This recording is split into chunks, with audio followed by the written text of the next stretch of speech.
یا محمد ایسی عزت آپ نے پائی کہ بس یا محمد اے خدا. لندن میں ویسے تو ہزاروں بسیں پبلک ٹرانسپورٹ کے لیے استعمال کی جاتی ہیں جن پر مقامی اور بین الاقوامی کمپنیز کے انگلش اشتہارات تشہیر کے لیے چسپاں کیے گئے ہیں. ان میں سے ایک بس ایسٹ لندن میں گڈ میز روڈ پر چلتی ہے جس پر حدیث مبارکہ لکھی گئی ہے کہ اے لوگو، دنیا میں امن پھیلاؤ اور بھوکوں کو کھانا کھلاؤ، جو کہ لندن جیسے شہر میں ایک منفرد چیز ہے. ڈرائیور ایلیکس کا کہنا تھا کہ بس پر یہ حدیث امن کا پیغام ہے. As my bus says, on 9 times for peace and feed the people, it goes right across every race, every religion, every category.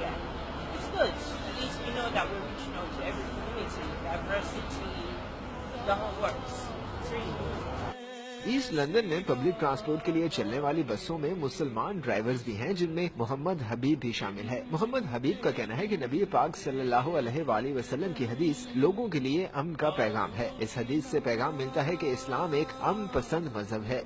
نبی صلی اللہ علیہ وسلم کا جو فرمان ہے کہ دنیا کے اندر مسلمان پیس کے ساتھ رہے اور محبت کے ساتھ رہے، تو الحمدللہ بس کے اوپر لگا ہوا ہے اور ماشاءاللہ یہ سب ایک جگہ پہ آ رہے ہیں اور یہ ہر ایک کو پیس کے طرف لانا ہے.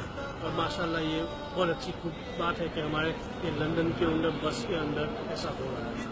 لندن جیسے شہر میں بسوں پر تحریر نبی کریم صلی اللہ علیہ وآلہ وسلم کی حدیث مبارکہ لوگوں کو اسلام کا مثبت تاثر دے رہی ہے. علیرہ میں UK 44 لندن.